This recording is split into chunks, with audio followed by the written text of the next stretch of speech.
Shalom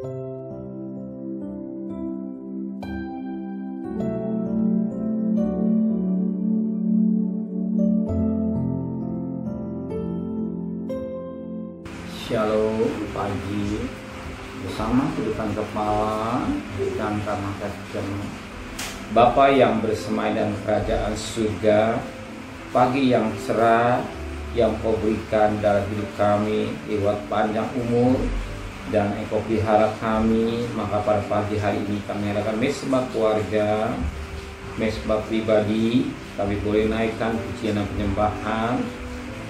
Dan kami juga rindu mendengarkan renungan firman-Mu, sekalipun firman-Mu singkat, tapi firman menjadi berkat buat kami. Roh Kudus mengurapi kami, lembutkan hati kami, sucikan hati kami, dan kami boleh diberkati oleh firman-Mu, dan kami juga boleh naikkan doa syafaat kepada Tuhan. Haleluya, amin. Shalom pagi. Mari sama-sama kita akan membaca firman Tuhan 2 Timotius pasal yang ketiga. 2 Timotius pasal 3 ayat pertama, ayat 10 sampai ayat 17. 2 Timotius pasal 3 ayat 10 sampai ayat 17. Iman bertumbuh dalam penganiayaan dan dalam pembacaan kitab suci. Tapi engkau telah mengikuti ajaranku, cara hidupku, pendirianku, imanku, kesabaranku, kasihku, dan ketekunanku. Engkau telah ikut menderita penganiayaan dan sengsara seperti yang telah kuderita di Antiokhia dan di Ikonium dan di Listra. Semua penganiayaan itu kuderita dan Tuhan telah membebaskan aku daripadanya. Memang setiap orang yang mau hidup beribadah di dalam Kristus Yesus akan menderita aniaya. Sedangkan orang jahat dan penipu akan bertambah jahat. Mereka menyesatkan dan disesatkan. Tapi hendaklah engkau tetap berpegang pada kebenaran yang telah engkau terima dan engkau yakini, dengan selalu mengingat orang yang telah mengajarkannya kepadamu. Ingatlah juga bahwa dari kecil engkau sudah mengenal kitab suci yang dapat memberi hikmat kepadamu dan menuntut engkau kepada keselamatan oleh iman kepada Kristus Yesus. Segala tulisan yang dihamkan Allah memang bermanfaat untuk mengajar, untuk menyatakan kesalahan, untuk memperbaiki kelakuan, dan untuk mendidik orang dalam kebenaran. Dengan demikian tiap-tiap manusia punya Allah diperlengkapi untuk setiap perbuatan baik. Puji Tuhan. Firman Tuhan boleh mengingatkan kita. Firman Tuhan boleh mencelikkan mata rohani kita. Bagaimana sikap kita dalam mengiring kepada Tuhan dan hidup beribadah kepada Tuhan yang benar. Sebagaimana pada ayat yang ke-12, memang setiap orang yang mau hidup beribadah di dalam Kristus Yesus akan menderita aniaya. Setiap orang, jadi setiap pribadi yang mau hidup beribadah di dalam Kristus Yesus akan menderita. Pada prinsipnya manusia maunya senang. Pada prinsipnya daging maunya senang. Pada prinsip daging mau dipuji. Tapi Alkitab menulis pada pagi hari ini mengingatkan kita, setiap pribadi ada pesan setiap orang. Saudara, kalau mau hidup beribadah Yesus, siap mengerti. Kenapa firman Tuhan didengungkan pada pagi hari ini seperti itu? Sebab firman Tuhan ini disampaikan pada Timotius, pada Paulus mengalami. Dia rindu anak didiknya mengikuti teladan dalam dirinya, sebagaimana dikatakan pada ayat yang ke-10. Tapi engkau telah mengikuti telah ajaranku, cara hidupku, pendirianku, imanku, kesabaranku, kasihku, dan ketekunanku. Paulus memberikan contoh teladan kepada Paulus, Timotius, cara hidupnya. Sekalipun dia menderita penganiayaan. Sebagaimana ayat 11, engkau telah ikut menderita penganiayaan dan sengsara yang seperti yang telah kuderita. Jadi Paulus bukan ngomong, tapi dia mengalami penderitaan.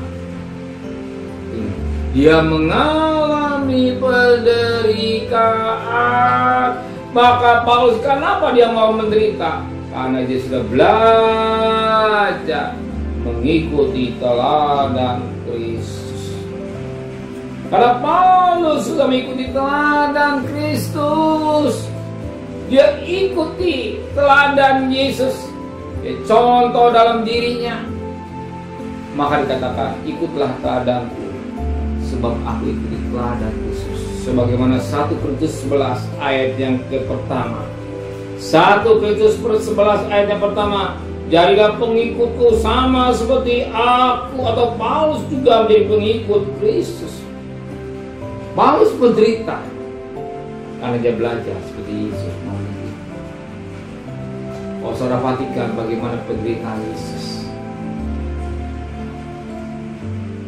Dia mengalami penderitaan yang luar biasa. Dicambuk, dicaci, diludahi, dihina, dipakaikan mahkota bumi.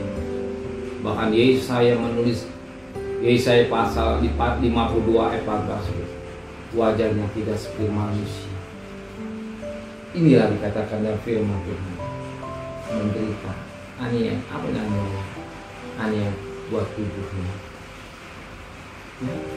Bahkan Paulus berkata dalam 2 Korintus pasal 11, 2 Korintus pasal 11 yang berkata demikian juga, 2 Korintus pasal 11 yang berkata demikian, 2 Korintus pasal 11 ayat yang ke-23,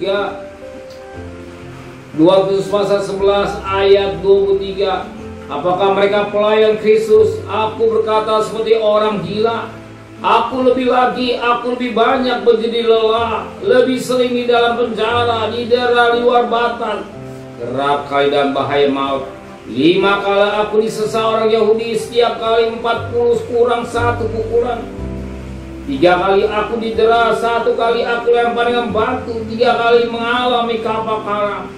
Sehari semalam aku terkatung-katung tengah laut. Dalam perjalananku aku sering diancam bahaya janji dan bahaya penyambut. Bahaya dari pihak orang Yahudi, dari pihak orang yang bukan Yahudi, baik kota, baik padang gurun, bahaya di tengah laut, dan bahaya dari pihak saudara-saudara palsu. Bahkan pada ayat 27, aku banyak menjadi lelah dan bekerja berat.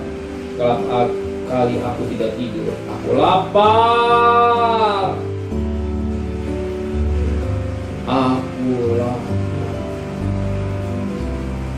dan dahaga.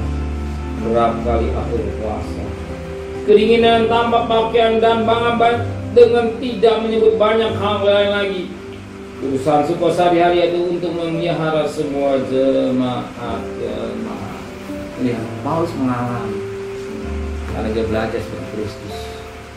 Dan kalau kita firman Allah kata, setiap orang yang mau ikut ibadah mereka siap menderita. Hanya bukan pengertian yang hal yang karena bermain dosa, tapi siap hanya ibadah daging dan salib. Pagi hari itu kan juga menyalibkan daging. Tanpa saudara mencarikan daging, nggak mungkin ada mesbah pagi, mesa pribadi, mesa keluarga. Karena saudara mau mencarikan daging, berarti saudara yang berkeinginan siap menderita. Amin. Terima kasih Bapak buat firman yang mengingatkan buat kami semua. Setiap pribadi mau ikut Yesus, beribadah kepada Yesus, dia siap menderita. Menderita bukan karena dosa atau perbuatan dosa, tapi karena salib dan penyelamatan daging. Terima kasih Bapak, sertai perjalanan kami bekerja, berdagang, sekolah, kuliah, pergi dengan selamat, pulang dengan selamat. Berkati Bapak Presiden, Wakil Presiden, para Menteri, para Gubernur, para Bupati, para Wali Kota, para Camat, para RUM, para RW, para RT, para medis, para relawan, para Polri, bahkan mereka sebagai hamba-hamba Allah, mereka takut kepada Tuhan dan terkasih. Terimalah berkat nikmat dari Allah Bapa, cinta kasih sayang dari Tuhan Yesus Kristus dan berkat Roh Kudus menyertai saudara mulai hari ini sampai Maranatha Tuhan Yesus datang. Yang cinta Dia katakan amin. Tuhan memberkati.